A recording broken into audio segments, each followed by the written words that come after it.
Welcome, everybody. I feel like pulling's finally happening. Finally, we got so much to talk about tonight. Our first guest is going to be Pat Mosley, the promoter of Milan, Missouri, coming up this Saturday night, 7 o'clock, Milan, Missouri. And then our second guest tonight is going to be Russ Nichols, who found a lucky penny, and he swept the super modified two-wheel drive truck class in Benson, North Carolina. I'm sure we're going to mention something about this Colin Ross guy with his diesel super stock, taking it to the Alki tractors out there on Saturday night to start everything up on there. And I guess I need to apologize for calling Andy Gerbaugh a dick during one of my live streams. That was brought up to me that they mentioned that on pulloff.com. And I'm not sorry, Andy, but I'm sorry that I offended that guy's grandson. And then we got to talk about Dubuque, Iowa. So I want to thank the Outlaw Truck and Tractor Pulling Associations for sponsoring our Monday Night Live Let's Go Pulling every Monday night at 8 o'clock. And Pat Mosley, we are excited to have you with us, sir. Milan, Missouri, 82 and sunny. Pat, why the smile on your face? We're just hoping we can have a good show Saturday night. This will be the third year that we haven't got to have it if we don't. So, the last 2 years we've been rained out. The first 2 years we had it, we fought the mud and stuff, and finally ended up having to push mud off the track to have it that 1 year. And I'm hoping we don't have to do that again, but time will tell, I guess. As preparation comes up for the pull, Pat, what's the weather been doing? Are you guys real wet? Because there's parts of the country that are real dry, and what's been kind of going on? Yeah, I know. We're one of the unfortunate ones to be really wet. I mean, we've got water standing on top of flat ground, and it's just a lot of mush. I don't know. We're going to have to work really hard if we pull this off. I've had a lot of people tell me you're going to be lucky if you get it pulled off. So hopefully luck will be on our side and we'll get it done. Well, let's talk about the event a little bit. This is where I want Roos and Zolik and Leroy to kind of help out a little bit. I guess Zolik and Roos are more familiar with the Western Series than I am on that. But Pat, can you kind of go through some of the classes with us and different things like that, please? Yeah, we're having the 85 Limited Pro Stock class.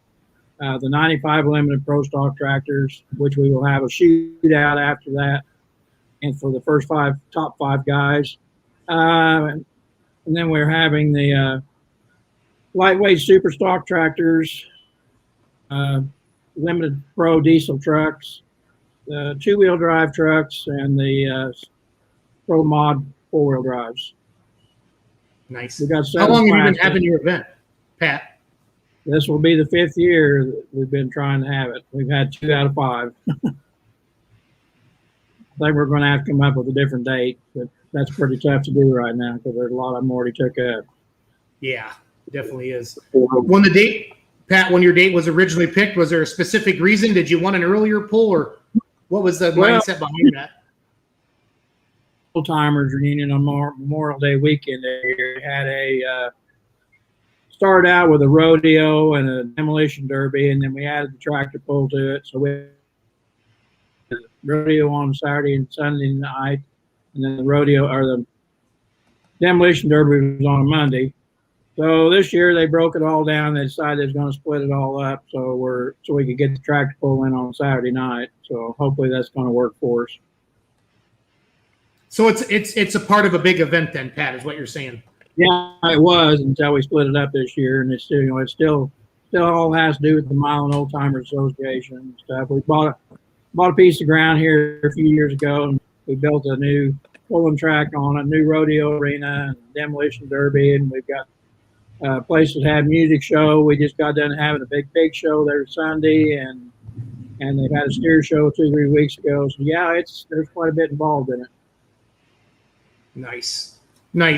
Zolik or Roos, is this the first Western Series Hook of the Year, guys, for the Western Series? Yep. As far as I know. Zolik, can you confirm that? Yeah, though that's correct. This kicks off the 2021 season for the Champion Seed Western Series. Okay. Pat, how long have you been pulling? What's your pulling history?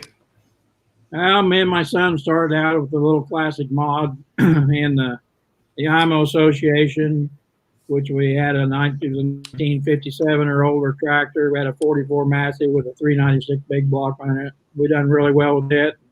Then I got hooked up with Jerry Molnix, and he got me into this 4-1 class, and And so we've been had it, I think, since 2013.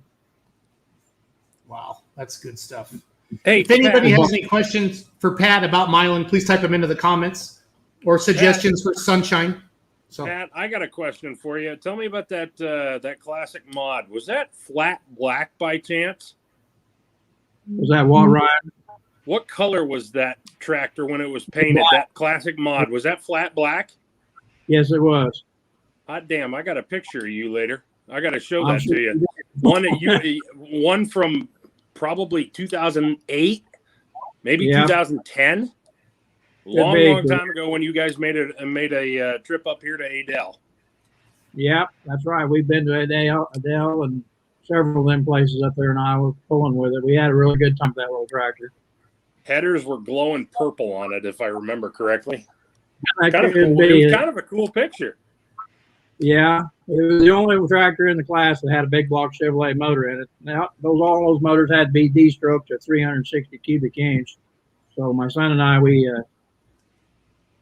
downstroked the motor on and stuff, and I mean, which it had a lot of torque to it and everything, so it really put it on them boys with them small blocks. It was a really good time.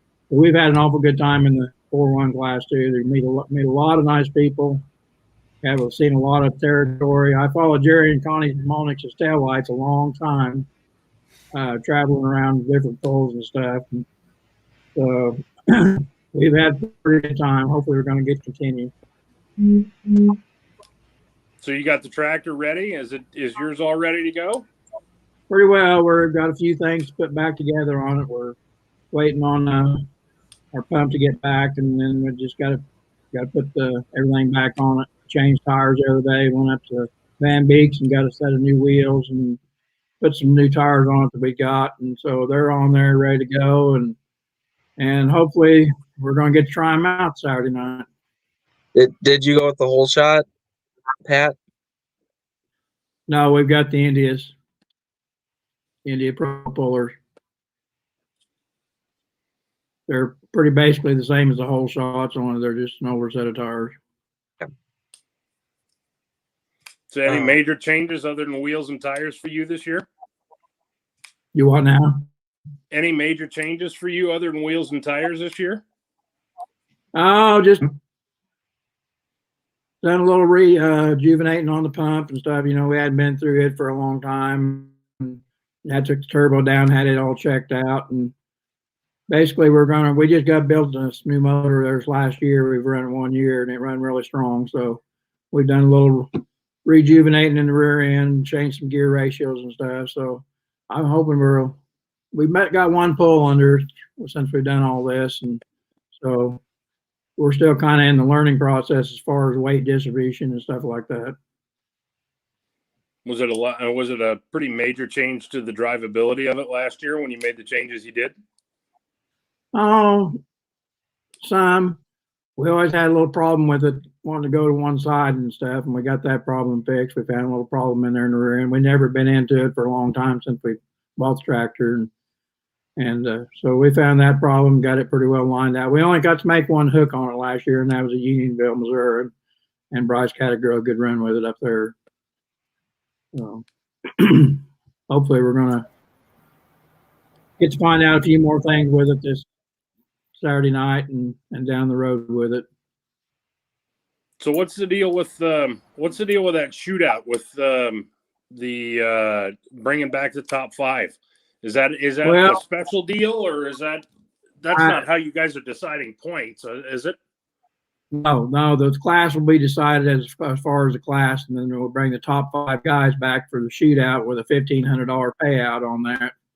Gotcha. Tanner Michaels at Unionville started that here a couple of years ago, and I just kind of like the deal with it. And it gives everybody a chance to run the second time, you know, if they got 5 places, and they get a little extra money. So we've got the money pledged for it, and hopefully we're going to get to do it. Awesome. Tanner's a good dude. I like him. Yes, he is.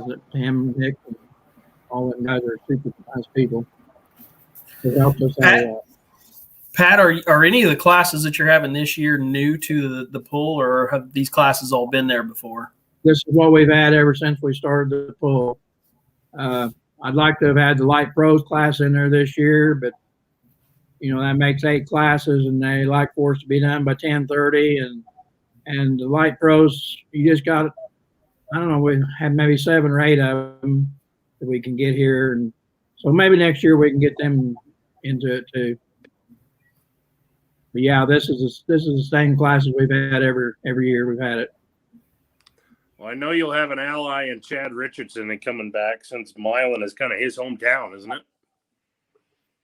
Yes, it is. So, and he's ready to roll. Yeah, that's right. He's ready to roll for he's been ready for like a week and a half. It's weird. Yeah, I've seen some Snapchat videos from him, and he's ready to go. Yeah, which is good. I think everybody after last year is ready to get out and do some pulling. We didn't get to hardly do any last year, and I know that everybody likes to do it. And so hopefully this year is going to be better, and we're going to have maybe get the weather to cooperate with us, and we can get out and have some fun. See everybody we haven't got to see for a long time. That's right. Any from kind of travelers coming in from out of town, is there anything we need to know? Any road closings, any construction, any of that nonsense? Not right now that I know of. The only thing I know of on 63 Highway, they're south of Kirksville. They've got some work going on. Other than that, I think everything's pretty clear and ready to go. We changed our parking a little bit this year. We're going to park everybody up on the hill where the carnival used to be.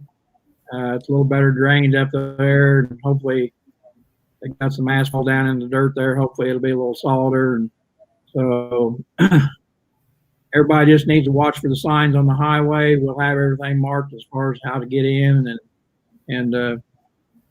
but like I say, we will be parking them up on the hill this year instead of down on below the track. That way they can come right down off of the hill, right onto the start of the track, and maybe not have to run as far as what we usually do. That's a good thing, I think, and keeping them up on, because I know there's a couple of spots that are a little low on that. Yeah, just off to south or the east of that track. Yes. Yeah, that down there at the end of the track is pretty flat down in there, and it slopes off a little bit, and it's a good place to get stuck if you aren't careful. So we're going to try and put everybody on higher ground this time. Good deal. Well, if you're just joining us here on Let's Grow Pulling, we're talking with Pat Mosley. We're talking about the Show Me Shootout coming up this Saturday night, kicking off the 2021 Champion Seed Western Series. Again, 6 great classes coming up for the Champion Seed Western Series: 85 Limited Pro, 95 Limited Pro, Lightweight Super Stock, the Limited Pro Diesel trucks, the 3.0 diesel trucks, Pro Mod 4-wheel drive trucks, and the Super Modified 2-wheel drive trucks. Pat, you guys also run 2 tracks there, correct? Yes, we do.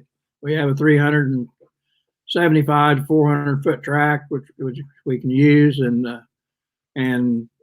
I think it's right at 100 and some feet wide. So we have two 60 to 70-foot wide tracks there, and it's really, everybody's always complimented us on what kind of good track we have and good facility and stuff. So I just hope that everybody can make it out and we can get this thing pulled off.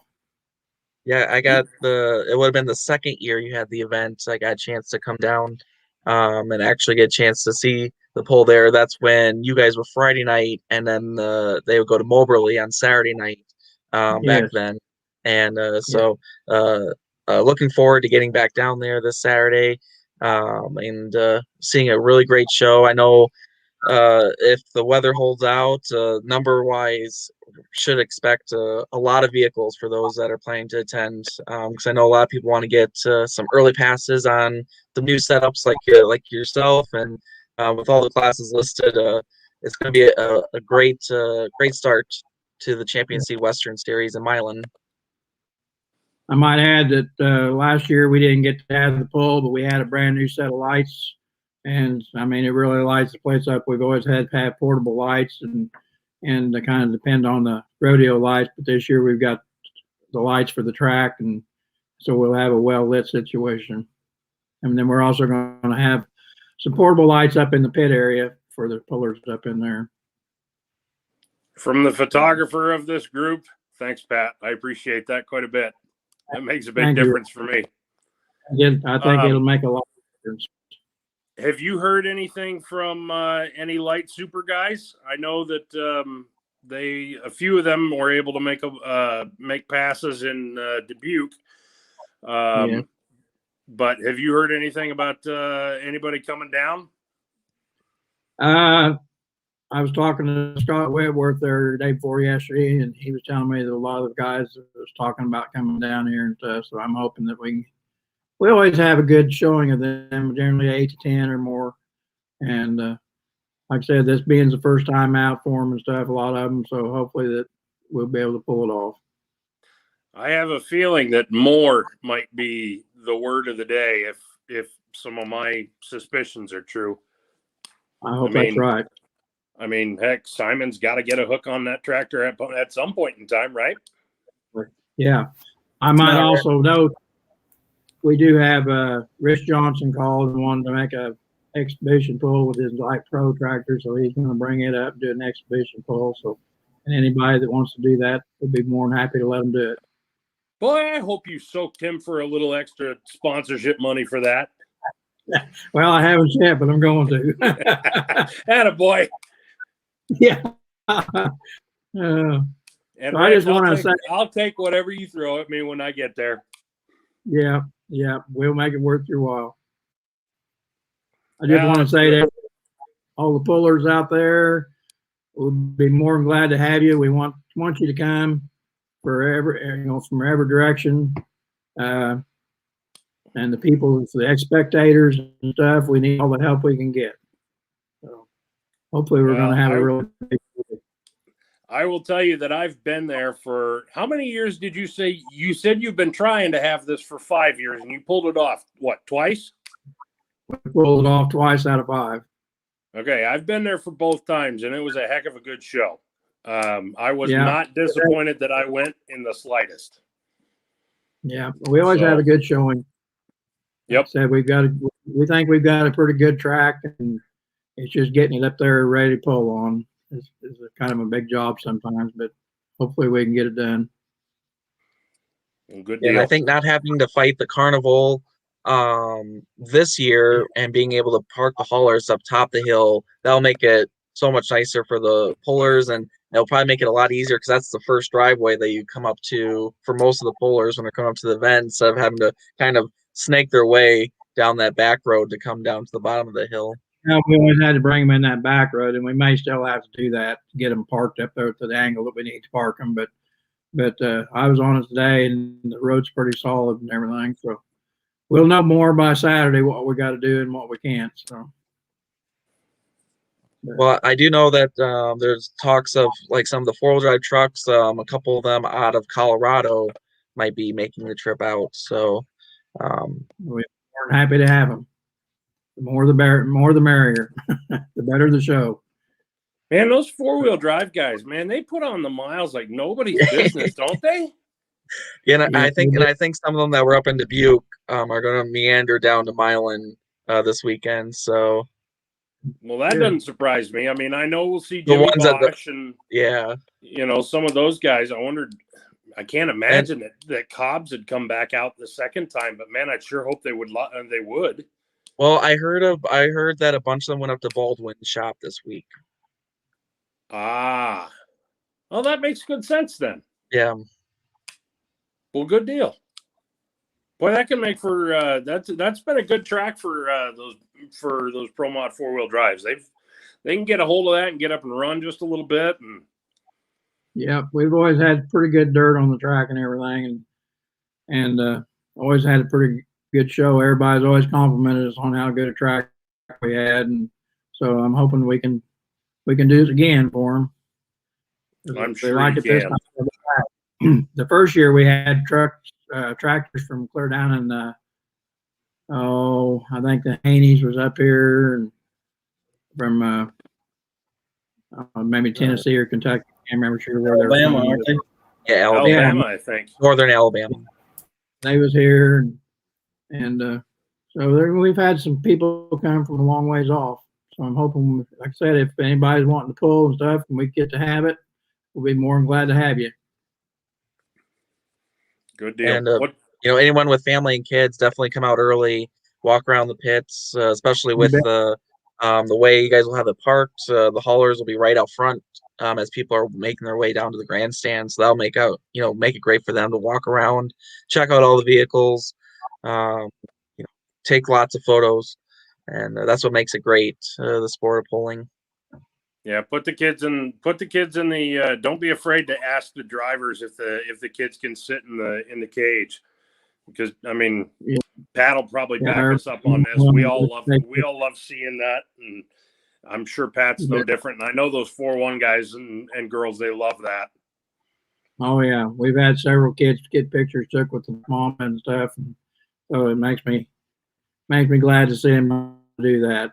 Like I said, the pit's open at 4 o'clock, I think. So anybody, if you come early, you can wander around, look at everything, and everybody be glad to visit with you. And so come on out. Hey, last question on my side. I remember the last time I was there, you had, I believe, a grandson who had a little Black Mamba pedal tractor, correct? That was a friend of mine's grandson, and he run it up and down the track there. My son and Bryce and I, we made that tractor for him out of a little Case IH tractor and painted it all up like the Black Mamba, and had smoke coming out the stack on it. That's right. And so that little kid's far too big for that tractor now. Who you got slotted in for it this year? Well, I've got a grandson that's 4 years old that we probably could put on it. If the tractor's still able to run up and down, I think they about wore the wheels off of it. So, well, you probably should have talked to while you were up there. You probably getting wheels and tires for your own ride. You probably should have asked Taylor about that.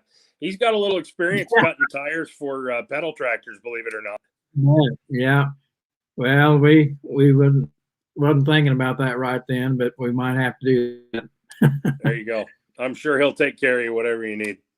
He will. So, what time do things get kicked off again for fans who want to be there? 7 o'clock, correct? The pits open at 4, and the show starts at 7 o'clock. Awesome. Well, I know I'm looking forward to being there, and Zalek, you're going to be there, and I think we're between the. Paul's going to be there as well. So Jason and I think Brent's planning on it, and so. Yeah. You'll get all of the most annoying personalities to show up, except for Paul. Paul be there. Sorry, buddy. You know I love you. I'd note we got a full concession stand. We got a beer garden on the grounds. Ribeye sandwiches, cheese curds, about anything you want. So you come hungry, and we can fill your stomachs up, and then you'll get something to drink and watch a good show. Awesome. I know that Hooker Bob, he's all excited about it. He said if you get a chance to talk to Pat tonight on the show, ask him what he's done to piss Mother Nature off. He said, because you've done something to make her mad. I don't know. She's not cooperating very good with me, but yeah, Bob's going to be here. Laura's going to be here to do the unhooking, and we've got several other people that are involved running the rakes and the skid loaders and the telehandlers. And, it takes a lot of people to put on a show like this, and we've got a lot of good people to work with us. You were talking about Unionville, Missouri here earlier. It's just kind of unusual. It's kind of like down in the 618 in Illinois, the Nashville area, Putnamville area, or the Unionville area, Putnam County. That's kind of a hotbed of tractor pulling there in Missouri with Nick and Tanner Michael, and of course Jerry and Connie, and the Whitworths, and I think Doug and Dee Ruth. They're not too far from there, correct? They're Downing. We're down at Milan. So we got a pretty good ring of us right here, within probably 40 or 50 miles of each other. So Yeah, I was a little disappointed that the Junior Whitworth poll was just kind of a one and done. You know, they had it a couple years ago there on, I think it was 4th of July weekend on a Saturday. Had a pretty good turnout there in Unionville. And then last year, of course, it got canceled due to COVID. And then when I was talking to Scott and Colton earlier, I think that event may be done. Well, I don't know. I was talking to him today. I thought they were going to have it, and he said no, they wasn't having it this year. So I don't know for sure if it's just didn't have it this year, if they're going to continue to have it or what. It was always that kind of a scholarship deal for kids. And yeah, I'd like to see that event continue on. It was a great event. Yes, it was. They had a good show. They're good people. I work for Scott Colton, so we have a lot of good time. One of the 85 Limited Pros from Illinois, Robert Fuller, he's tuned in tonight. He's got a 1206 from Pocahontas, Illinois. He said he's going to be out there on Saturday, Pat. Awesome. Good. Like I said, anybody that wants to come out and play with us, we're glad to have you.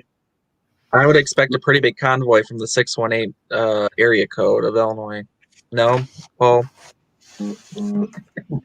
No, they're waiting on some parts and all that. So they're just like everybody. They're scrambling to get stuff together. But yeah, as far as I know, so Robert will be the lone. Bullet. I think he might be the lone 618er. Hey, Robert, make sure you get your hose clamps tightened down. There's the joke behind that. Yeah, turbo housing. Yeah. Parts. We want everybody to make a good show and have a good time.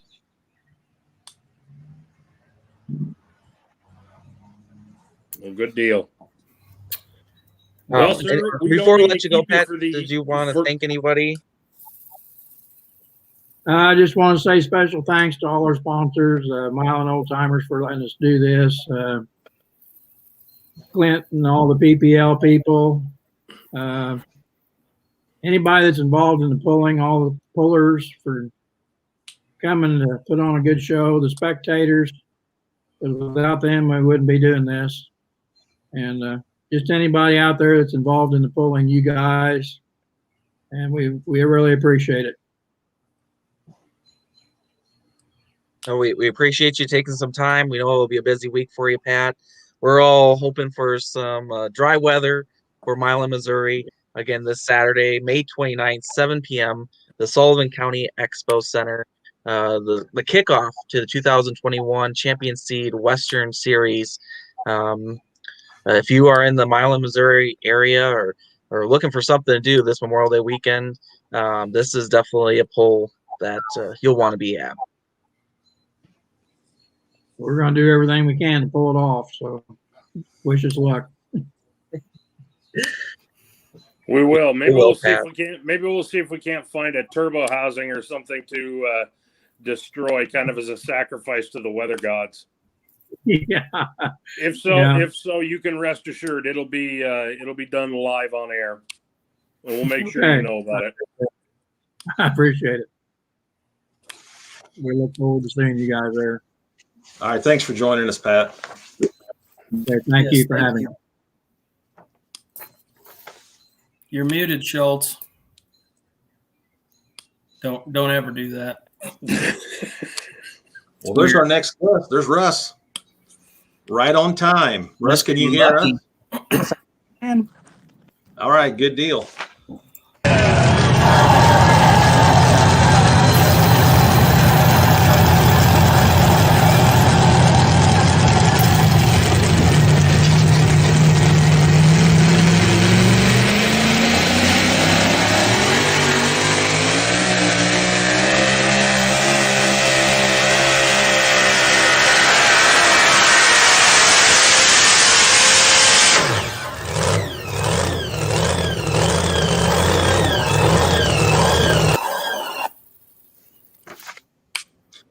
Well, our next guest on our Monday night Let's Grow Pulling live show, Russ Nichols from Lore City, Ohio, driver of the On the Edge Ford. And Russ, thanks for joining us tonight. You swept the weekend there at the Gallatin Motorsports Park in Benson, North Carolina. Yes, we did.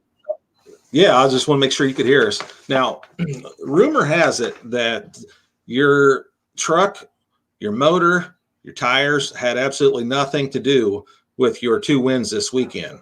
I think Kelly does the social media site for you guys on your Facebook page. And when you rolled up and parked this weekend, you got out and you found a lucky penny on the ground. Is that correct? That sure was. Lucky time. So for the people that don't know Russ Nichols, tell us a little bit about yourself and where you're from and your pulling history, the pulling history of On the Edge. From North City, Ohio. Started out pulling garden tractors back in the early 82, I think it was.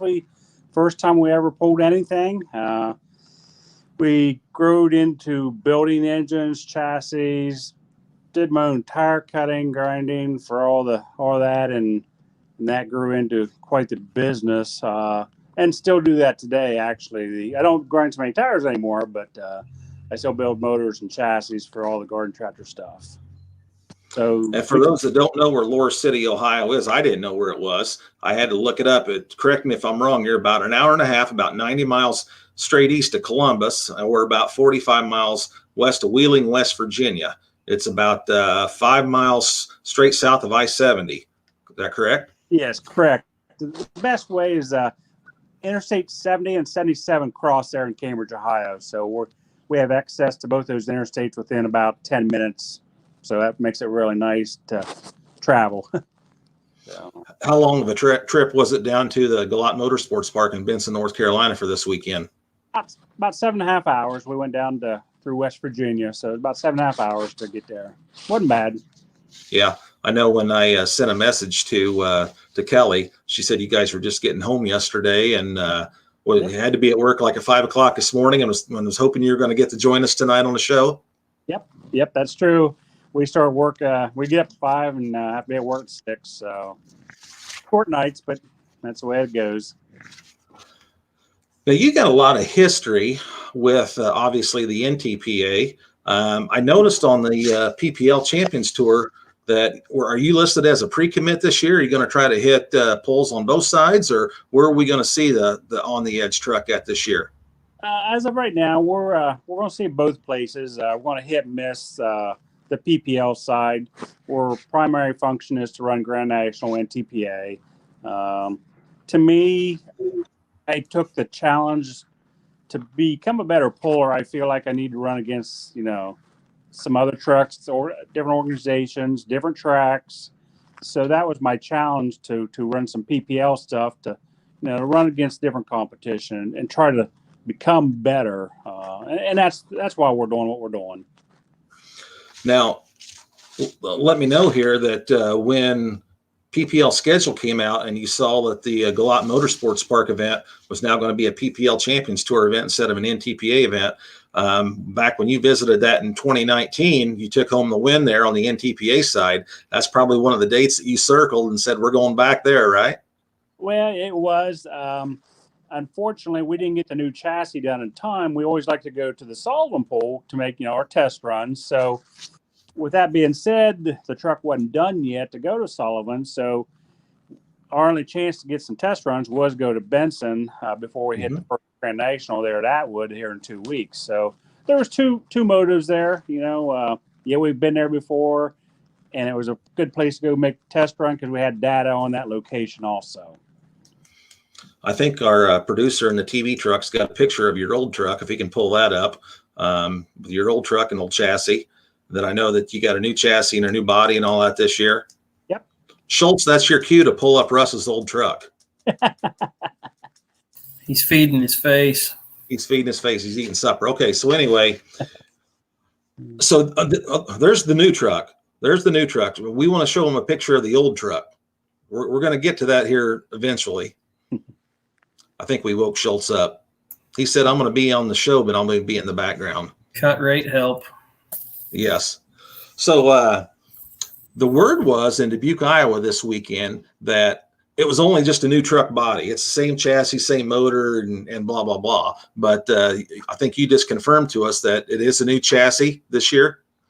It is a different chassis. The other truck, the old truck, I'll just put it that way. The old truck is 100% complete other than the engine. We pulled the engine out. Other than that, The other truck's still complete. So it is a different chassis, brand new body, same motor. So is that one on the market if someone wants to get into the two-wheel drive side, rolling chassis minus the motor, or what's your plans with your old truck? Nope, it's not on the market, and I'm just catching heck from the wife because it's hers. Well, I was going to bring that up because, everyone knows Dan Mayer, and he runs this awesome website, polling-reference.com.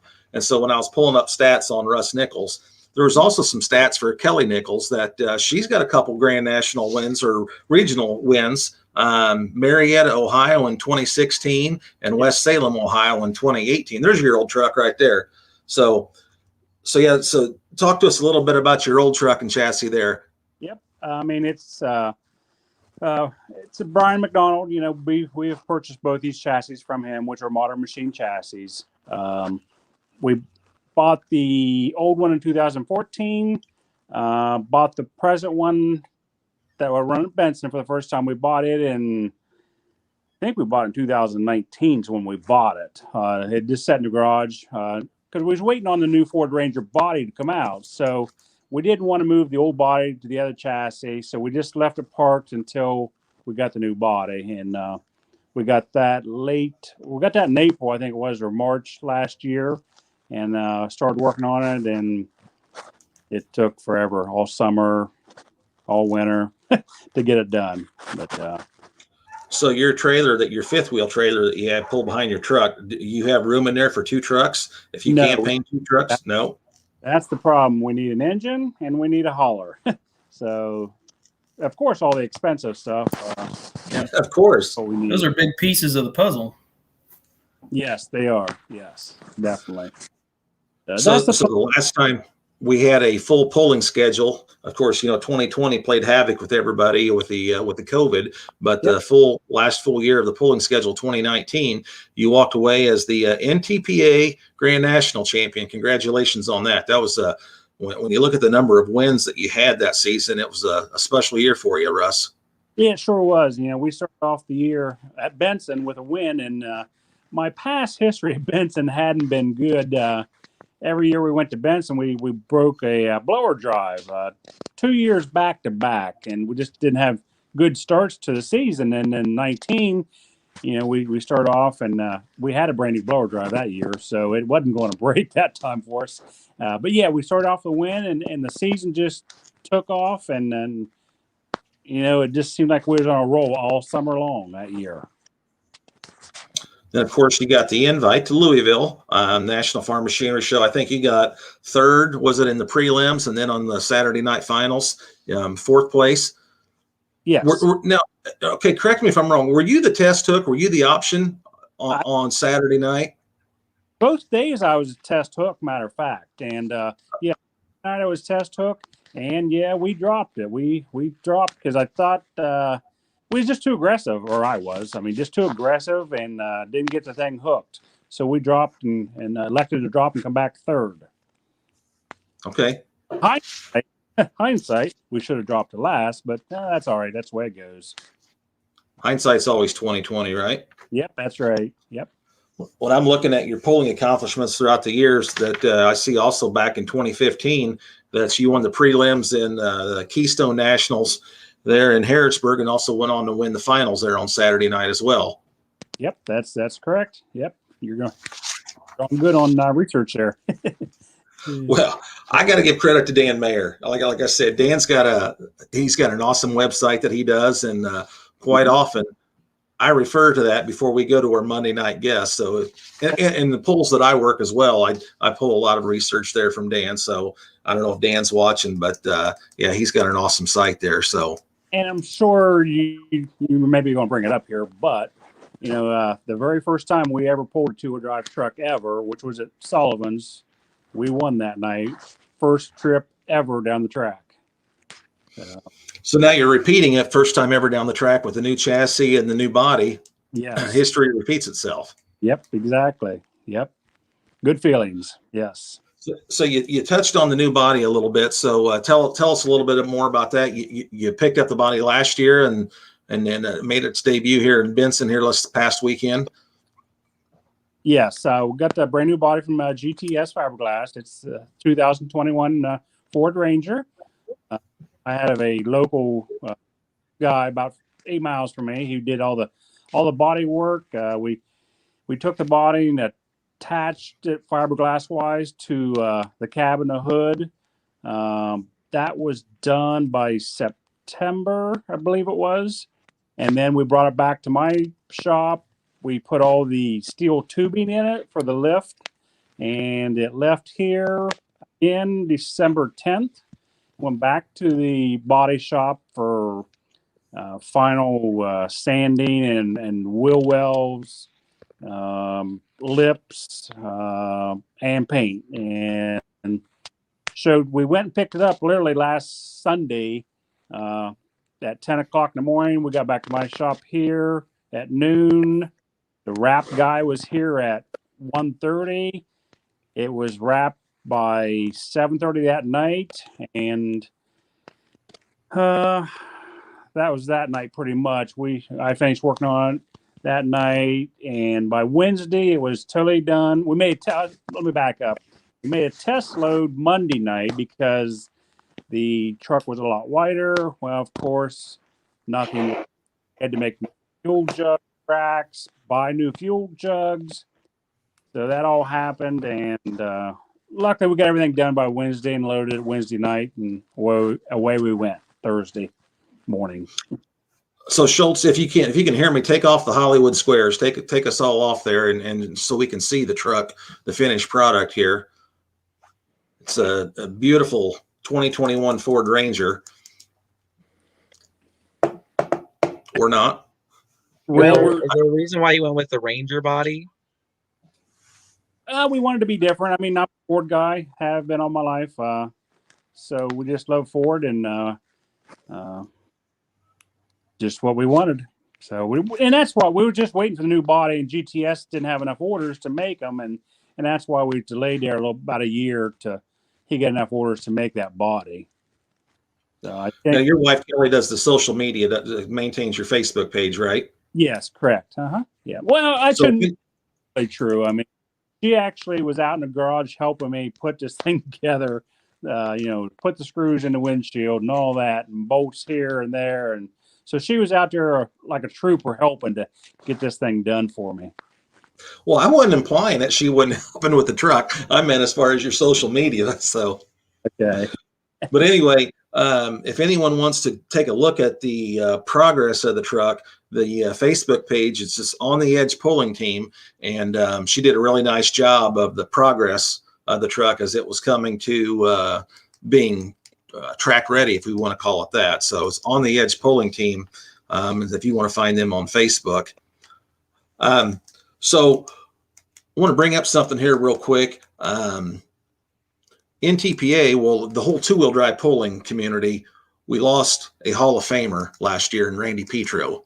Yeah. Tell us about your relationship with Randy and pulling against him, and just what Randy Petro meant to Russ Nichols and also your two-wheel drive class. Fortunately, we lived here in the state of Ohio with Randy, and we run into, the Petros all summer long, or whether it be region hooking or Grand National hooking. Randy would always come over and talk and BS and so forth. And I looked up personally at Randy, because he was the best. There's no way two ways about the best. And so, you always watched him and tried to, do what he did because, he was the best out there. In 2019 Bowling Green, we got second place that day, and that was the best second place I ever got because it was to Randy Petro. He won that day, and that's the way it was supposed to be. And I am 100% fine with that. I still believe things happen for a reason, and that was one of those days. So this Randy means a lot to this sport. He did a lot for this sport, so we definitely thank him for that. When you bring that up, last year for the ones that were at Mound City, Missouri on a Saturday night in the 10,000 pound pro stock class, Denny Brown was leading that class for the longest time until the final hook of the evening. And it was Kevin Masterson driving his dad's tractor, driving Tinker Toy. And Kevin Masterson took the win, and Denny Brown, he was the first one on the track out there to giving him high five and fist bumps and that to congratulate Kevin. It was kind of the same deal that if you were to lose to anybody, that Denny Brown was happy to take second that night. So it's kind of the same comparison what you had there at Bowling Green. Yes. Yeah. Yep. Definitely. Well, if you've ever watched this show, Ryan Rusink has come up with this cool little question, this cool little game. It's called What and Where. Okay. And basically what it is if you could park your vehicle for a day and take the keys to any pulling vehicle, what pulling vehicle would it be and what facility, where would you pull it? You can go back in time. You can, any present day vehicle, any past vehicle. So what pulling vehicle would, if you had a chance to pull something other than the on the edge 2-wheel drive truck, what would it be, and what track where would you pull it at? It's pretty hard to beat Bowling Green. I mean, if you're going to pull something, it's got to be at Bowling Green. That's just the atmosphere on Saturday night is just like no other. I mean, it's just, you can't describe it, So it's got to be Bowling Green, and I'm probably going to have to go with the Unlimiteds. Yeah, I don't think I'd ever want one, but they're the greatest thing out there in my book. The banners, it's hard to beat the banners, what they did. So that's probably what it would be. How many motors, Russ? Oh man, we got to have 6. Yeah. Fair enough. I thought you were going to say 7. Didn't banners run 7 once? Yeah. Yep. They did. I figured you might say 7. 6 is fine by me. Fair enough. Hey, Charles I've got your nodding his attention, head. If anyone want to know, it'd be Charles, and Charles is nodding his head yes that they had 7 on there. So they actually did it twice in 2 different chassis configurations. That's a lot of plumbing. That's a lot of synchronizing that I don't want to get it. Yeah, that's a nightmare. Yeah, Russ, I know you've only had 56 pistons. 56 pistons. Just think about that. No, I don't. It'll give me a headache. Russ, I know you've only had 1 pass. Well, theoretically 1 pass, maybe 2 on the new chassis. You get a feel for how it's alike and how it's different from the old one? I like the seat. Well, I like the throttle. That's been my gripe in the old chassis. I didn't like the throttle. My arm position wasn't good, so the new chassis, the roll cage is wider and it's moved back, so it lets my arm to be more natural, and I think that's one of the big things. Man, that new chassis just seemed to set and go. I mean, Saturday night, we went and was taking off, and it's like, this thing's hooked up, so I fed it some throttle. It's like, wow, this thing's hooked, and at that point, I couldn't feed the thing throttle fast enough. It was just glued to the track, and it's like, that just don't happen. I mean, it's just rare occasions, and that thing just went. And then at the other end, the thing I noticed is it just kept on pulling, just kept on dragging, and that's always a great thing. You've seen Randy do that so many times. He gets down the other end, you think he should be done, and the thing just keeps going and going and going, and that's what I seen Saturday out of mine. It just kept dragging. Kind of sounds like maybe you're putting all the other competitors on notice that, Papa's got a brand new bag. I don't know about that. There's a lot of great guys out there. So we need to get a few more laps under our belt before we can say that. Hey, there's nothing wrong with calling your shot. I'm sorry, what was that? I said there's nothing wrong with calling your shot. Oh. And hopefully we get to see you do that out here, out our direction, out here in Iowa and Missouri. Any chance? I know Mount City's on the calendar, and Rockwell a couple of weeks later, the North Iowa Nationals. We're going to see you out there? My plan right now, of course, we'll be in Atwood here next, and then the following week we're planning on going to Farley, and then what's up to Farley? Home, I believe, after that. So that's as far as right now. Yes, and we will be in Rockwell. Yes, that is the plan. To be in Rockwell. Hey, Russ, one of the gentlemen that's tuned in watching tonight is Ron Stone, and he's one of the promoters for the Cowtown Showdown at the Hale Arena in Kansas City each March. And he had a comment on here a while ago. He said that a new On the Edge would sure look good in Hale Arena next year for the Cowtown Showdown. So, keep that in mind. Yeah. The big problem is that thing you got, called a job. That seems to be the major problem. Hey, before we let you go, you guys do a great job on your Facebook page promoting your main sponsor right across the front bumper there, Tub of Towels. I know you got some other sponsors as well, but here's your chance right now to promote Tub of Towels and anybody else you want to thank that helps you get to and from the track and down the track. Yep. Tub of Towels, a lot of people don't know this. Their corporate umbrella is Federal Processing, and the Tub of Towels is one of their products. Tub of Scrub is another product, and Freol, which is a penetrating oil, is another product. They also have Gastonia, which is I call it a pipe dope. So they've got a lot of products, and they've been around a long time. Man, once you use them Tub of Towels, you'll never buy anything else. I mean, they're just great. They remove anything. You can get them in the individuals. A lot of guys like the individual instead of the whole containers. And you can buy them either way. They're made in the USA right here in Cleveland, Ohio. So, I mean, it's a sort of a hometown product also for us. So, man, check them out. They're really, really great.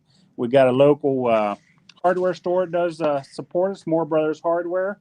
They give us some great support. Hardware you can never do without a hardware store. So, and please, support them guys. They support us, and we couldn't do this without some of those great companies. Good deal. And make sure that they know you were on here tonight. And this replay will be on the Beer Money Pulling page and also YouTube and Spotify and iTunes, we're different podcasts. So another question for you. Okay. The old truck. Yep. As we mentioned, Kelly's got a couple wins on the old truck. Are there any plans to put Kelly in the seat? I know she's in the background. She may even be running a camera, so she probably hears me. Is there any plans for Kelly to get some seat time in the 2021 Ford Ranger? Yeah, sure. Towards the end of the year, sure, typically get in it.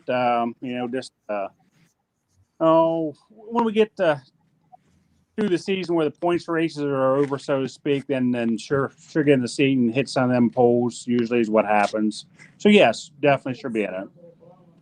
So, and the plans is to get her in the old truck. That'll be her truck here. A couple years down the road. So we just got to get some engines and haulers. That's all we need, and she'll be in it full time.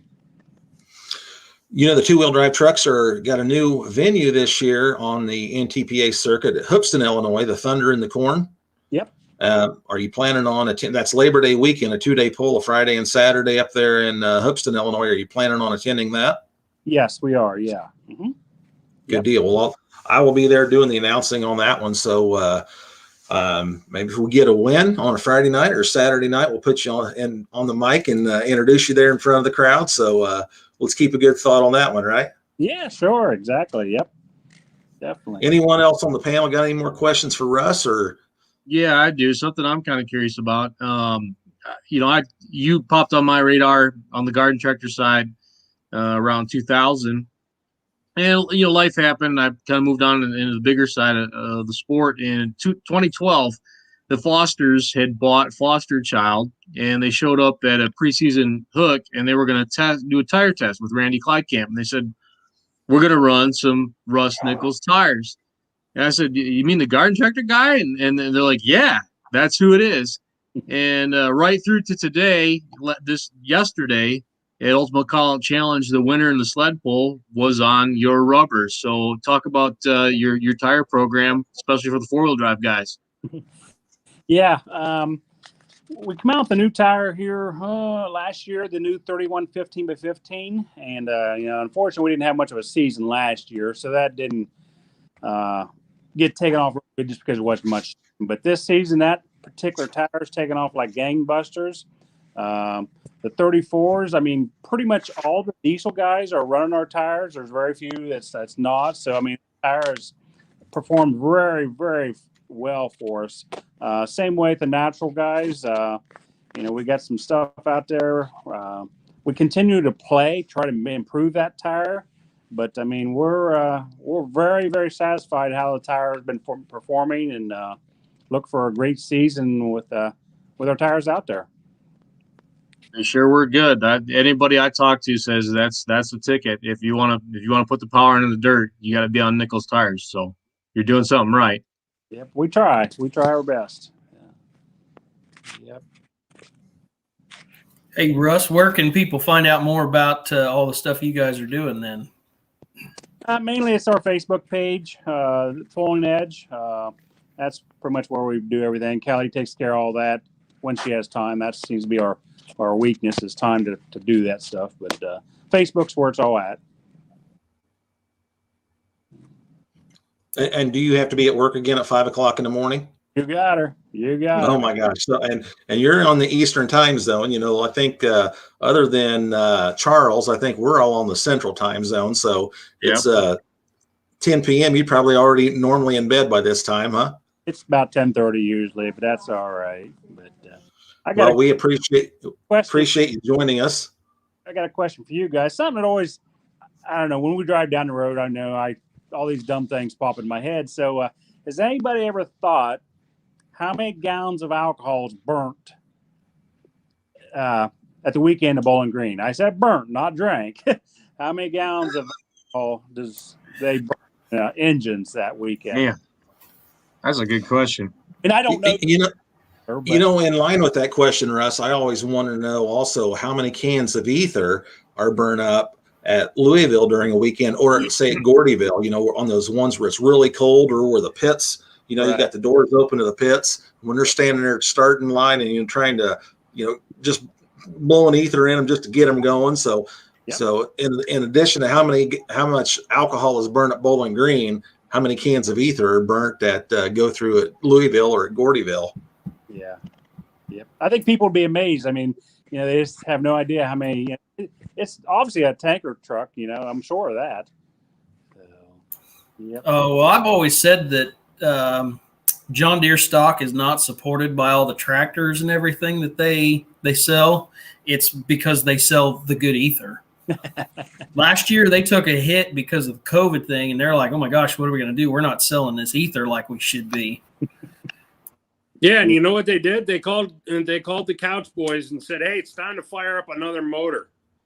And then suddenly the stock price went right back up, and everybody and all the investors were nice and happy again. No, that was a fluke deal. That don't happen anymore. I can promise you that.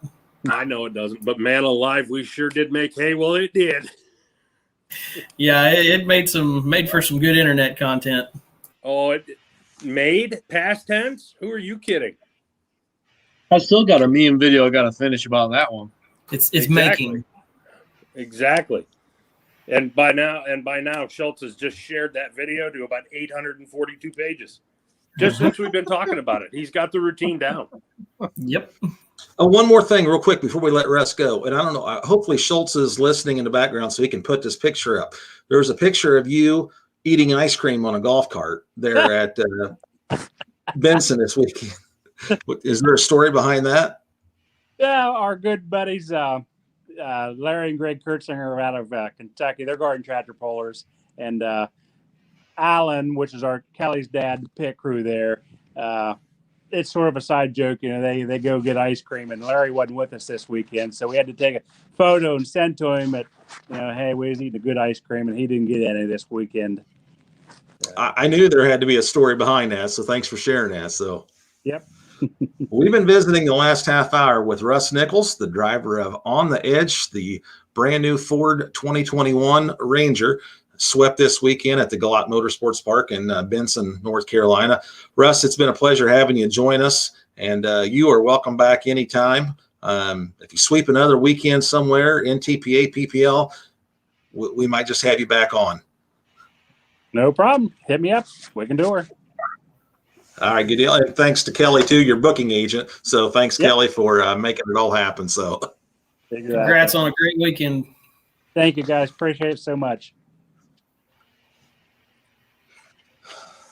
All right. Okay, so let's talk about everybody else's weekend. I was in Dubuque, Iowa. I know Brent Yaron's not on the show with us tonight, but Brent was in Dubuque. Roos was going to be there on Friday night, but unfortunately, Mother Nature didn't cooperate with us on Friday night. So sorry we didn't get hooked up there, Roos, but I think you already had plans on Saturday. But the Outlaw Show I think Ron Stone might still be tuned in. We had a pretty good event. We had a slight rain shower, a little bit of a drizzle at 6 p.m. that may have kept some of the crowd away. But I think we had 15 pro stocks and 13 or 14 two-wheel drive trucks. I think we had 64 hooks altogether. So to kick off the 2021 Thunder in the Dirt Pulling Series, it's a pretty decent show there in Dubuque, Iowa this weekend. Pro stocks or light supers? Limited pro We didn't stocks have is any what pro he's stocks. talking When about. I say pro stocks, Limited. Okay. yeah, limited pros. We had the 4-1s. There was no pro stocks there this week. I didn't think so. Yeah. And Jerry Mason, the Green Mule, a beautiful 50-10 out of Marseilles, Illinois, took home the win. You know, it was funny. That's who that was. We did not restart any classes. And Ron Stone, if you're still listening, you can chime in with comments wherever you want here. But I'm on the way home. So I took my daughter, Elizabeth, who she does the results on power and noise quite often when Rodney can't make it. So I took my daughter along this weekend. And so Rodney was looking at the results on the way home, and he calls and he's like, good Lord. He said that Outlaws let him get up and run this weekend, didn't they? Because in the light limited modified class, the top 3 tractors were all over 400 feet. Wow. And the diesel super stocks, Kent Payne, Super Rooster won, and Bone Twister got second. I think the winning distance for Kent Payne Super Rooster was like 377, and Bone Twister was 360 and change, but they were all like that. I said, nope, we didn't restart any classes, no sled resets. The only thing that we did when the show started, what the Outlaws class, what they call the unlimited super stocks, which a lot of people call the light super stocks. Colton Whitworth, Brian Bowles, that class alter ego. Colton started out at the line and just spun. He couldn't get a hold of the track. It was just too slick. And so we moved that class to the side and moved the 4-1s in instead. That was the only issue we had really all night long. So yeah, watching them go down the track, there was a couple of those tractors because you're kind of on that circle track or whatever, but there was a couple of them that had a good enough head of steam. I'm thinking they're going to take that curve and they're just going to keep going. I mean, they were flying down that track. Yeah, it was once we got it going and they were building the road, it was a nice pulling surface. Even Schultz come to be there, as a spectator, and he said, man, I wish the remedy was done. He said, because this is the type of track, he said, where I would be good at because I don't need no brains. He goes, I just mash the throttle, he says, and and take a hold of the track and go. Yeah, it looked like it would have been a fun ride. And then, of course, Thursday night, several tractors were parked downtown at Seven Hills Brewery, and a few four-wheel drive trucks. I think the Petersons had their Profab four-wheel drive trucks downtown. And so it was a nice way to kick off the 2021 season. It was just unfortunate that we didn't get to pull on Friday night. Yeah, we did have we had a good time on Thursday night. We raised a lot of eyebrows because, holy crap, there's 2 tractors with roll cages parallel parked. What's going on? Kind of get people, rubbernecking as they drove by. And, of course, anybody with a diesel truck with any amount of tune immediately, I got to mash the gas. Got to blow smoke. Roll some coal. That's right. We told them to go see Charles, but none of them would. We told them to stop wearing flat bills. Great. Charles, you want to tell us about your weekend? Hey, before we get to Charles, time out real quick. Time out. All right. If anyone ever gets on pull-off, they know who Super Teaker is, Clark Oltmans. Clark Oltmans just logged into our broadcast. I don't know what he was doing the rest of the night, but when our show is almost over, Clark just now logged on. Clark Oltmans turned 62 years old, 62 years young on Saturday. So happy birthday, old man. But you could post on his timeline. To the Super Teaker. And so I didn't want to send him a message, put it on his Facebook wall. I actually wanted to call him in person. I told him I was going to sing him happy birthday, kind of like Marilyn Monroe to JFK, but it probably wouldn't have the same effect. But anyway, happy belated birthday, Clark. Go ahead, Charles. You got it. What a weekend we had at Lucas Oil Raceway. It was the most efficient ultimate call-out challenge that I've ever been a part of. It was just guys were ready, and it was bang on the nose, get through the program. And on top of that, we combined it with Outlaw Diesel Revenge, which is Fire Punk's event that usually takes place in Ohio a couple weeks later. And that's going to continue for 2022. This will be a combined event again. Just stuff going on all over the racetrack, all over the facility. Open pits, plenty of places, a burnout pit, spectator dyno opportunities. Understand, and I hope I'm not talking too far out of turn, and I'm sure I'll get yelled at by Chris Cyril and James Brendel if they see this, that there'll be some spectator pulling opportunities, which will make the track that we had on Sunday was the best pulling track UCC's ever seen even better by packing it in on Saturday before we get into the Sunday session. Nice. It was exciting. Saw some. We didn't get the opportunity to see any records fall. We got close. The Fire Punk guys in Pro Modified got within, I think, 0.015 of the Pro Mod record on Big Tire. We saw our first ever Duramax power plant be a Pro Street winner in ODSS competition. The DHD team. I'm not just pumping them up because they're friends of mine, but they won the drag portion on Friday for UCC. They won Pro Street for ODR on Saturday. They won the sled pulling on Sunday, but they wound up third overall in UCC because of the way the point structure is.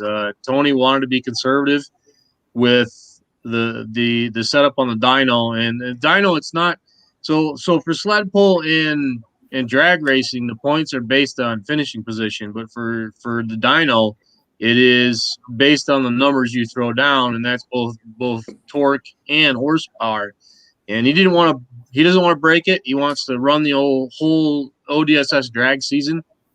So it was fairly conservative. In fact, they even backed the Charger down to a smaller turbo on the dyno, and still first hit was 1867 horsepower. And I happened to catch Roberto Gonzalez and Sean Baca, and Sean's the dyno master. Right after that, and Sean says, well, what did he run? I said it was 1867 horsepower. And he says, for a single Charger Duramax, are you kidding me? That's amazing. And they backed that up on a second hit at 2,104 and 2,300 torque, which it wasn't going to get it done for the dyno part. There was guys going for that moonshot of 3,000, and I'll answer specific targeted questions about that particular effort, but I'm not necessarily going to go into my total opinion unless you want the real sidetracked opinion on it. So speaking, I was waiting for you to get to that. So what you're speaking of, I don't know what the term actually, the technical specifications of going viral are, but there was a viral video clip that came out of UCC this weekend, and I had a lot of people asking me about UCC they like diesel trucks and stuff. They may not know UCC. So before you go into that portion, can you give like a 2-minute version of what UCC competition is about? Yeah, it's a triathlon, and the basics are you have to be you do not have to be a 4-wheel drive truck. It could be any diesel truck. The basic rules are you can't move the firewall. And after that, you can do whatever the hell you want. And it's based on total points earned across a drag strip run, a dynamometer, combined horsepower torque number, and then you got to sled pull it. And that they stack the points up when it's all done. Whoever has the most points wins. It's a true triathlon of all the disciplines of diesel pulling. Or it's diesel pulling, but diesel motorsport. Okay. Isn't it also that any modifications that are made need to be made on site in your pit? Yeah, you cannot. Like you can bring whatever you want, but you cannot leave the property. So nobody's trucking over to Fleece to swap over to a different driveline. Yeah, and that the first year that it moved to Indy, that shit went on.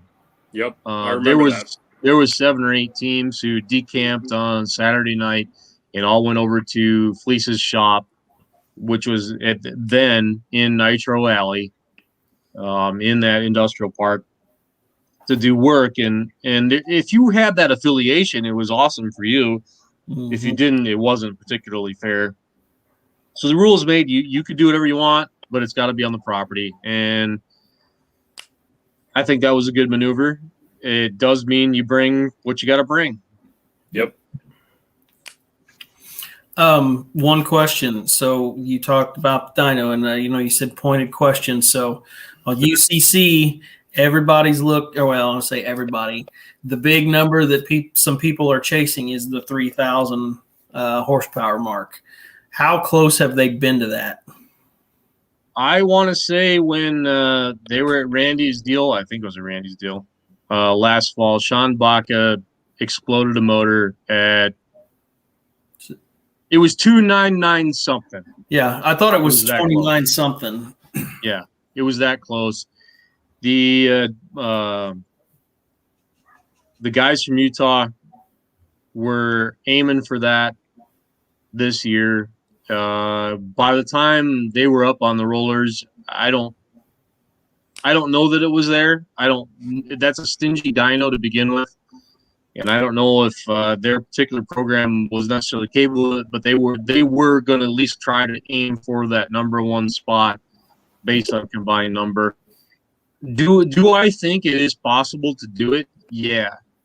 But what people don't seem to understand is you can take, and Firepunk guys proved this 4 years ago, you can take a Sigma motor, essentially a Sigma Cummins motor with triple chargers, basically a super stock engine, and you can put it on a load cell and put it on an engine dyno, and it'll make 3,000 horsepower all day long.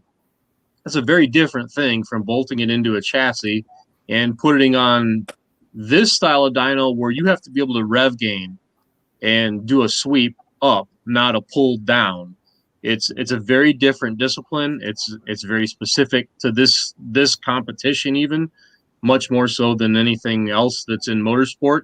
And it's one of the last frontiers where you're truly unlimited in being able to do it. That said, with what happened, both in Baca's explosion, Tony's fireball 2 years ago, and Saturday with Todd Welch's deal, do we need to be smarter and get better with our safety precautions? Yes, we do. There are lessons that have been learned from all 3 explosions, and conversations have already been started revolving around what happened Saturday, and improvements will be made. But by the same token, the enthusiast in me says, you know what? This is one of those frontiers, man. This is unlimited, and I want to push that boundary.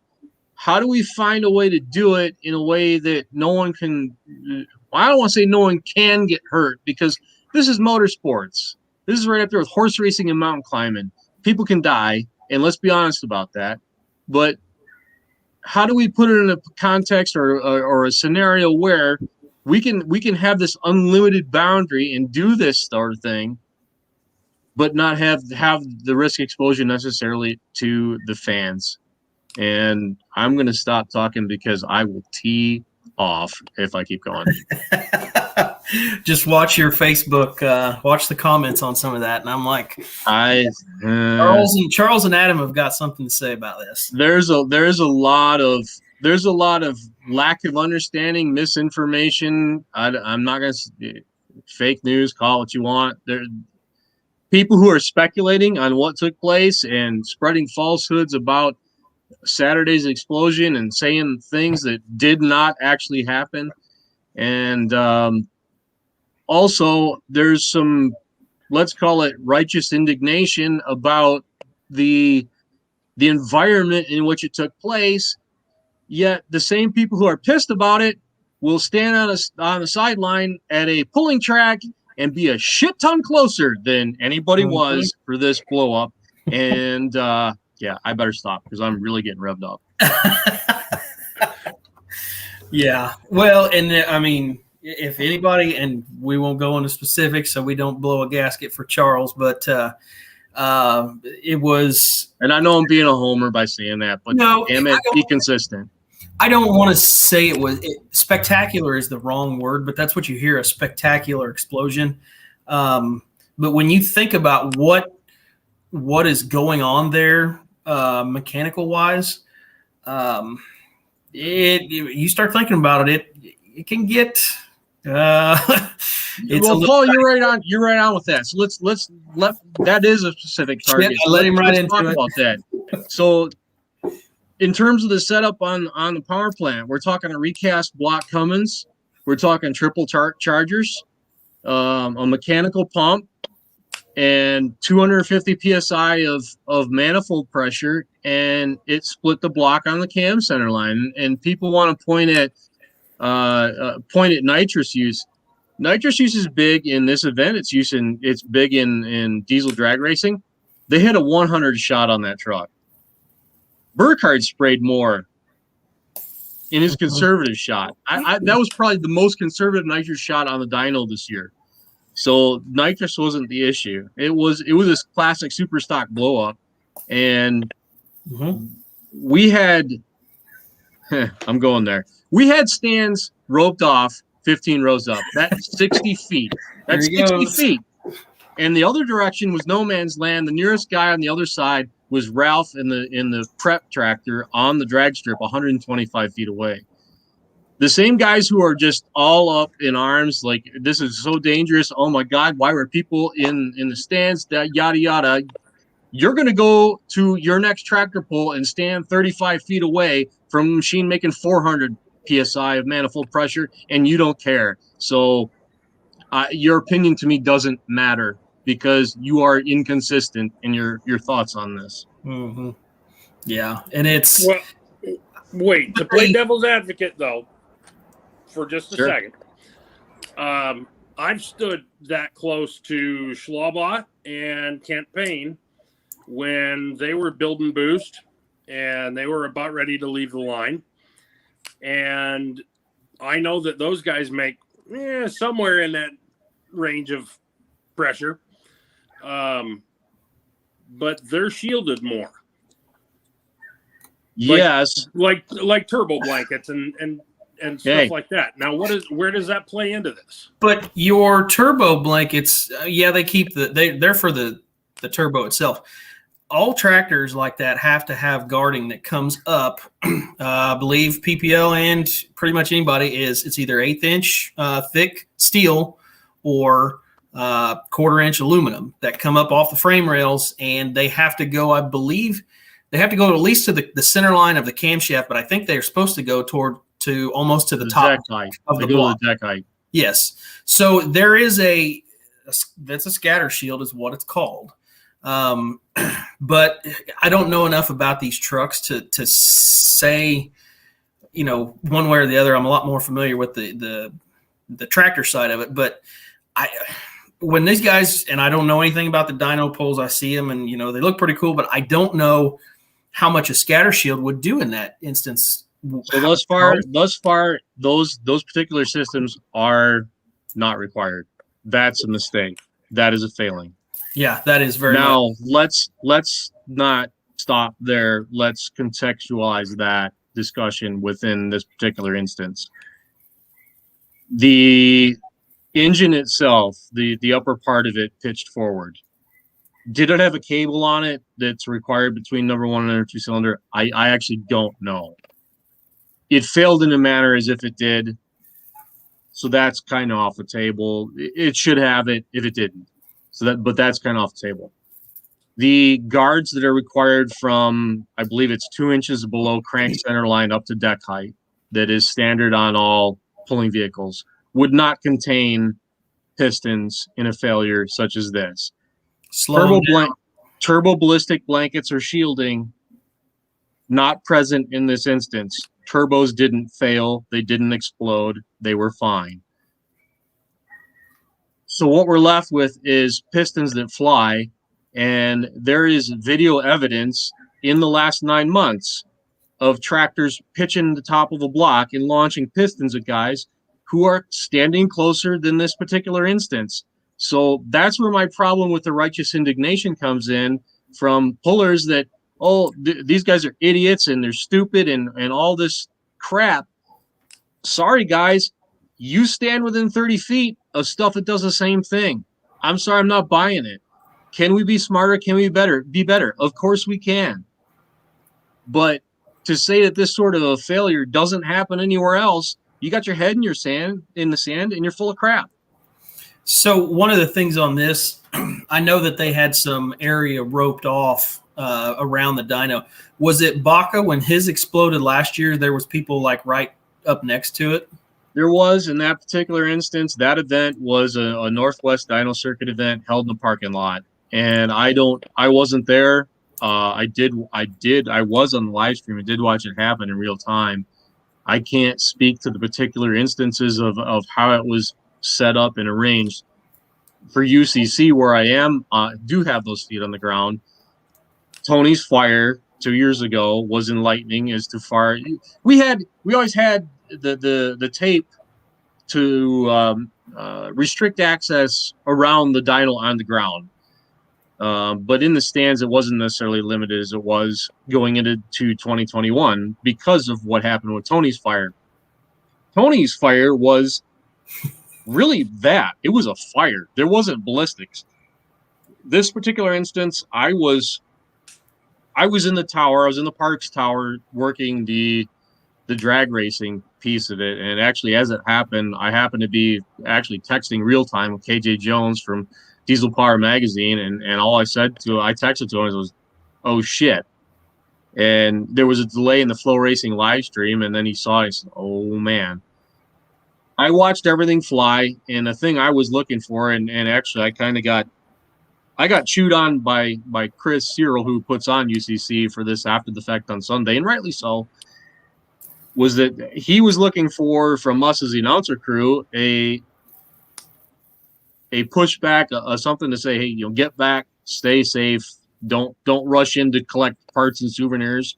Let's just check on your fellow fans. And I was admittedly in a bit of shock because I watched pieces fly. I watched a piston get to the barrier wall on the drag strip to the east. I was later made aware that another one did go upstairs and knock a hole in the sign above the suites. I get it. I'm not trying to justify what happened. We need to be better. We need to be smarter. Those section of the stands will be no man's land for 2022. But by the same token, I do not want to see this not be a thing, because it is one of those frontiers where you're still unlimited to pursue it. Every form of motorsport has become so restrictive. We're at a point where we don't have those sky's the limit moonshot opportunities anymore. And I really want to see one continue. I think it brings a lot of excitement in and of itself for that reason, that we're seeing somebody try to do something that no one else can do or even understands. And if we can find a way to make it happen safely, I'm all for it. And even the wild ass portion, you want to blow yourself up, it's your vehicle, go ahead and do it. But even beyond that, within competition, if we can have that, I want to see it continue. So we had a pretty good segue into here. There was another big storyline that happened this weekend. As you were talking about this block and everything, Colin Ross is on and he's watching, and he happened to say that the Chaos solid 6.7 block would fix a lot of these problems. Colin had, I don't think he's wrong. Yeah. Colin had a hell of a weekend himself. So one of the things that everybody has been talking about since Louisville last year is the diesel versus alky and what happens when they go outdoors. And Colin had a wonderful pass on Saturday night, and he kind of answered some questions, and I believe he is 4 times now running against the Alkies outdoors, and he's come up on top twice now. So that was in Benson combination class. I know there was some of the guys that wanted to be there, couldn't be there. They had some farming or whatever, but yeah, a diesel super stock. I think Colin is showing they can run with those Alkies now. Combine the class, whatever, I don't know. But if you're looking for an answer to the question, can they run with them? hard Yep. to argue with those kind of results. So congratulations to the Ross family. He looked pretty excited in the seat as he got past the cone. He knew where he was on the track, so it was a hell of a hook. And for that matter, the whole Benson pool. I know they had a lot of good iron down there. A lot of people headed down there. Some people that I didn't think would be headed down there went down. So, like I say, Russ was with us tonight, and the 2-wheel drive class. Was there 26? There was a bunch of them. I think they had almost 115 hooks in all the classes. Yeah. Well, I know the Simons were down there. They made a debut with one of their new pro stocks, and Brandon drove that to a win on Friday night, I believe. One of the things that was mentioned earlier was the Simon Light Super. I don't know when it's going to be ready. I was texting with Jordan the other day. It's still under construction, I guess you could say. So not sure when they're going to see it out, but they are still working on it and trying to get it out as quick as they can. Is this still if we're talking Wisconsin, Benson, if we're talking Benson, we need to give a massive shout out to NC Pro Modder. Jay, holy cow, you did one great job, footage. my friend. Great footage. You have a standing invite to any event that any of us shoot from here on out until you say otherwise. For those of you who didn't watch it, the Facebook page is MC Pro Modder, and that's Modder with 1 D. And he was on the sidelines for the entire show with his cell phone and his hand.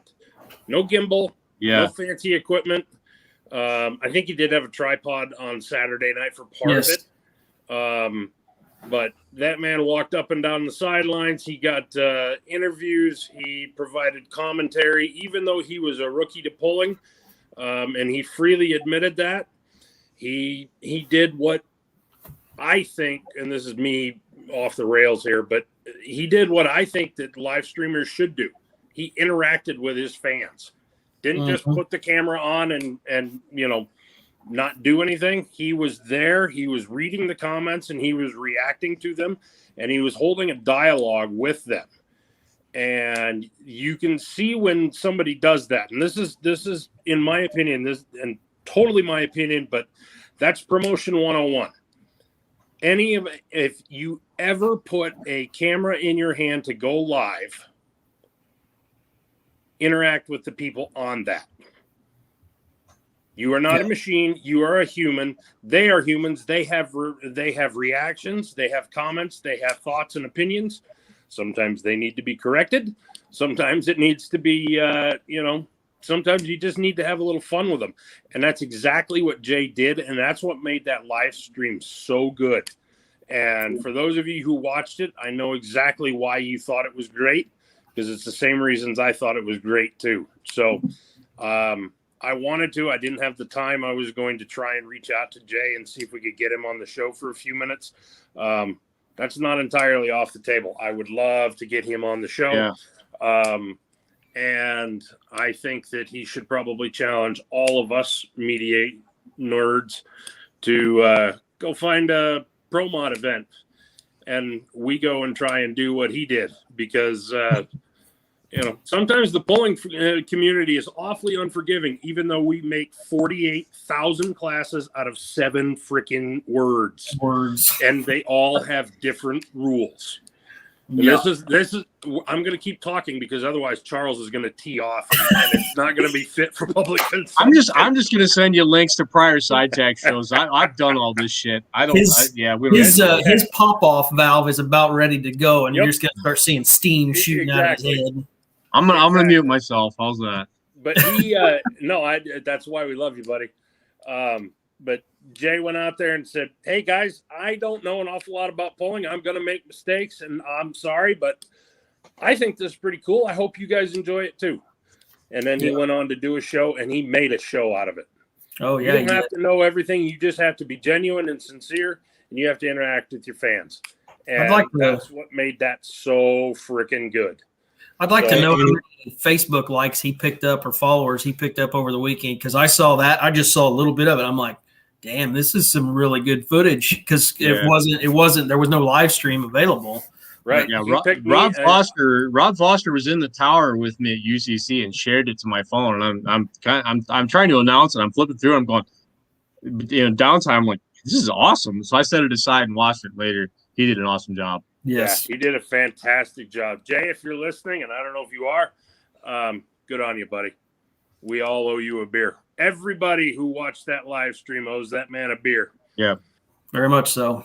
So, because I know he was tired after a long event like that, if your phone will even hold out for it all, you're exhausted. You got no voice left. And I think the longest time I've ever been live streaming an event was once when the cameras kind of crapped out at Warrensburg last year, maybe. Either that or it was at Wagler's shootout, and I know I was live there for like 45 minutes or an hour, and my goodness, I put down the phone and I went very parched. Yep. So, but any cool stories? You don't out feel of it? sorry for them, do we, Leroy? No. No. Say the guys who are actually standing up in the press box with a glass next to them. Some of us don't have that luxury. Only when I go to a drag strip. That don't happen at the pull track. Well, I think Jay did it all without even calling one of the viewers at home an off-colored name either. So kudos to that. Yeah, he didn't go to the That's because Jason Andy Schultz. Kerbal wasn't watching. He didn't go to the Jason Schultz school of announcing or live video.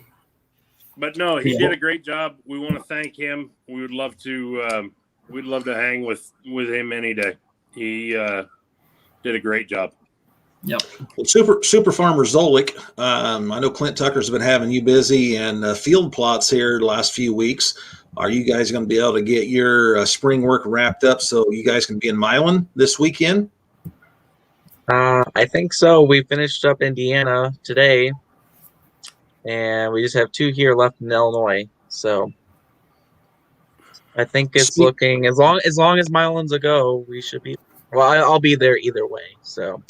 And speaking of live streams, we're doing the quote unquote official live stream for the Lucas Oil events at Fort Recovery, Ohio on MAV TV Plus, and then the following week on Farley at Farley, Iowa, the 300 Raceway at Mountain City, Missouri. Now last year, What Smokin' did the live stream. The Lucas Oil, we did it on a tape delayed basis and played it later in the year. But is that the same plan again, right, Ryan? Are you guys going to be doing a live stream on What Smokin' at Mountain City, or what's your plans there? Yep, we'll be doing Mountain City. We will be doing both Nashville events as well. So a couple weeks out. Was just talking with Carrie the other day about just some information. She'll be sharing out the link here, I think sometime this week for people. It's if you go on whatsmoking.net, you can find it there. But I think the information went out today on the Track and Holes Hours about the live stream, didn't it, Paul? Yes, it did. Yep. Yes, it did. I sent it to her over the weekend. So you can go on their Facebook page and find that. There's a couple other events that possibly will be live streamed on the Western Series. They're talking about it. If they can, so, and then hopefully there might be a Badger State poll here in a couple weeks if everything works out to do that one. Okay, so we know you're going to be at Milan this weekend. What's your new next shooting gig, Roos, with your hat on backwards and the camera in your eyeball? I'll be at Milan, and then I'll take a week off since I'm headed to St. Louis the weekend of Nash Vegas to watch my nephew graduate. And then after that, Farley, and I think Manila for the Outlaw Show, and then probably Mound City, and then that's where it all pretty much falls apart. So, do they call that outlaw show the Thrilla in Manila or not? Or was that taken by Frazier and Ali? It was probably taken, but I don't know if Don King trademarked it. So I suppose, okay. You know, the Manila Firemen's Club could probably apply for the trademark. And Nice.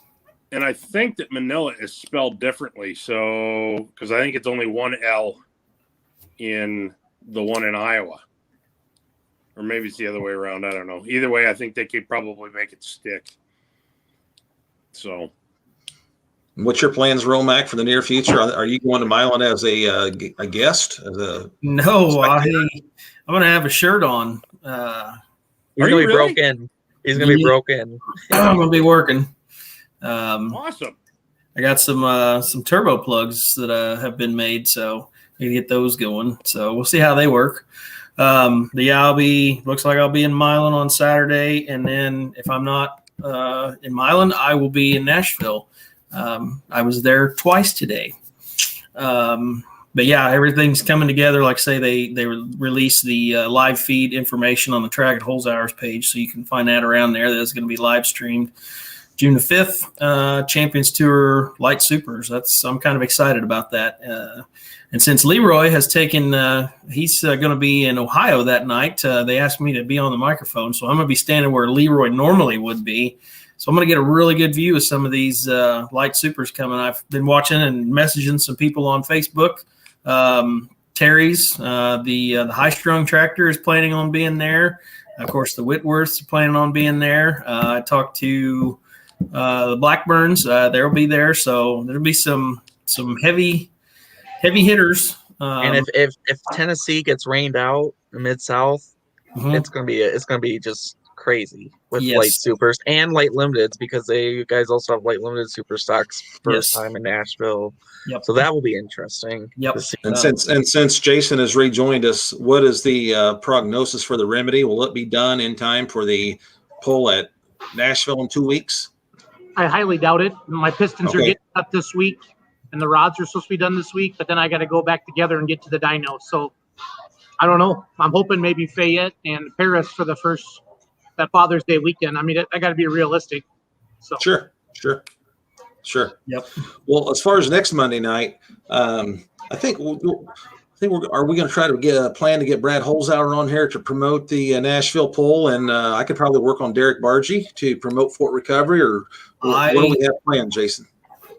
I haven't checked our Google spreadsheet, guys. Sorry. Okay. No, I haven't either. I will check. I will be in Nashville I can check tomorrow. it right now. So I will. I'll check and see what we can do. I'm sure if Brad's not able to, then we can get somebody on. But I'm sure Shore Fighty, he likes to talk. Oh, he's on here now. He's probably stuffing his face full of strawberries. I took him some strawberries today, so he probably got strawberry juice running down his face. All we had was that Nashville was coming up. So if we could get the promoters for the Fort and for that'd be great, guys. And Brad, sure, Paul, figure that out. Let's see what I can do. Yeah, I can reach out to Derek also. He owes me one. I gave him some strawberries today too. So, Leroy, thanks for lining up Russ and Charles. Russ was an awesome guest. Charles, thanks for coming on after a long weekend at UCC, bud. So, no problem. I'm amped up, man. Clearly. Well, guys, can I shut her down? Is that cool? Yep, I think we're good. Yeah, go party with Doc. Buy him a drink from all of us. I will. Leroy, it was great. It was great to listen to you Saturday night announcing, Leroy, as always. So it was fun. You did good. Always enjoy working with the Outlaws and Ron Stone. They did a good job. Zolik, thanks for getting out of the field to hang with us tonight. We appreciate it. We barely made it. Have a good night, guys. See ya. See you guys. See ya.